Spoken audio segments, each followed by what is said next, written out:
ہمارے معاشرے اور سماج کا ایک شخص تھا حیات جس نے برائیاں کی، بڑا کرمنل تھا، بڑا خطرناک تھا۔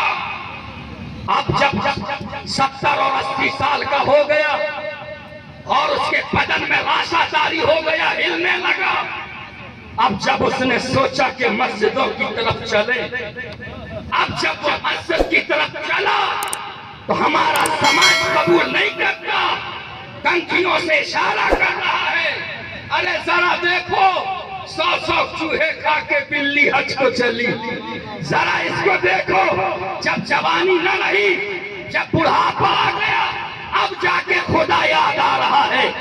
سماج قبول کرے نہ کرے، اللہ کی بارگاہ دوسری ہے، وہ بارگاہ ایسی ہے کہ بندہ زندگی بھر کچھ بھی کرتا رہے، مگر جب خدا کی بارگاہ میں جاتا ہے تو اللہ کہتا ہے بندے چاہے جس عمر میں آیا تو میری طرف رحمت کے دروازے کھول دیتا ہے اور اپنے بندے کو سینے سے لگا دیتا ہے۔ بے شک سبحان اللہ، نعرہ تکبیر، نعرہ رسالت۔ یا رسول اللہ۔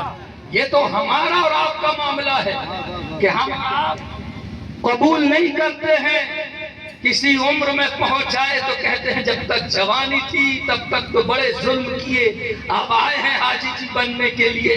یاد رکھنا خدا بڑا رحیم ہے، کریم ہے، بندوں کے معاملے الگ ہیں، خدا کے معاملے الگ ہیں۔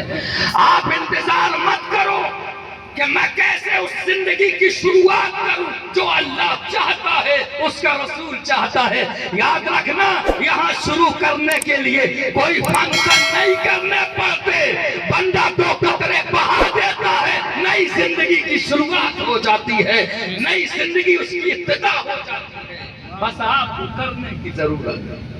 اللہ رب العزت کتنا رحیم ہے، کتنا کریم ہے وہ مالک کہ جس مالک نے ہمیں اور آپ کو پیدا کیا ہے، جس مالک نے ہمیں اور آپ کو اللہ کے نبی کا دامن عطا فرمایا ہے، اگر آپ چاہتے ہیں کہ اس کی بارگاہ کی طرف پلٹیں، اس کی بارگاہ کی طرف جائیں، تو قرآن کہتا ہے فَفِرُّوا إِلَى اللَّهِ، اللہ کی طرف دوڑ کر چلو، إِنَّهُ هُوَ التَّوَّابُ الرَّحِيمُ، وہی تو ہے جو توبہ قبول کرتا ہے، اپنے بندوں پر رحم کرتا ہے۔ قرآن کہتا ہے فَفِرُّوا إِلَى اللَّهِ، اللہ کی طرف دوڑ کر چلو جو چاہتے ہو کہ نئی زندگی کی شروعات ہو جائے۔ یاد رکھو اس کی رحیمی اور کریمی کی کوئی انتہا نہیں، یہ تو ہم ہیں کہ ہمارے دل میں خدا کی طرف سے جو اللہ نے ہمیں رحم کیا ہے، ہم اس رحم کو محسوس کریں نہ کریں، مگر اللہ اپنے بندوں پر اتنا رحیم ہے، اتنا کریم ہے کہ یاد میں آپ کو اس موڑ پر لے جا رہا ہوں کہ جب ابھی بندوں کا معاملہ ہوا نہیں، دنیا میں آئے نہیں، حضرت آدم علی نبینا علیہ السلام کو جب اللہ نے پیدا کیا اور پیدا کر کے جنت میں رکھا، حضرت تمام فرشتوں کو، ملائکہ کو اللہ نے حکم دیا تھا اسجدوا لآدم، آدم کو سجدہ کرو، سارے کے سارے فرشتے جھک گئے تھے، ایک شیطان تھا، ابلیس تھا جو نہ جھکا۔ اللہ رب العزت نے فرمایا تجھے کیا ہوا؟ تو کہا میں آگ سے پیدا کیا گیا ہوں، یہ مٹی سے پیدا کیے گئے ہیں، آگ بلندی کی طرف جاتی ہے، مٹی پیروں کے نیچے ہوتی ہے، میں بلند ہوں، میں سجدہ نہیں کر سکتا۔ نادان یہ نکتہ بھول گیا کہ معاملہ آدم کو سجدہ کرنے کا نہیں تھا، معاملہ تو خدا کے حکم کا تھا۔ اللہ نے جب کہہ دیا ہے تو جہاں خدا کہہ دیتا ہے بندے کا سر وہیں جھک جاتا ہے۔ بے شک سبحان اسے اللہ۔ بندگی کہتے ہیں۔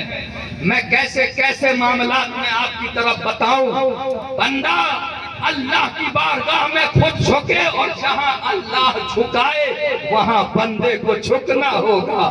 معاملہ بہت رخ اختیار کر لیتا ہے، کس سمت میں آپ کو بولوں؟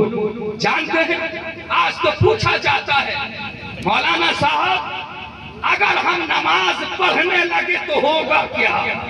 اب ہمارے امام صاحب کی مجبوری ہے کہ وہ آپ کو بتائیں نماز پڑھو گے دکان میں برکت ہوگی، دکان بہت اونچی ہو جائے گی، کھیتیاں اچھے سے ہونے لگیں گی۔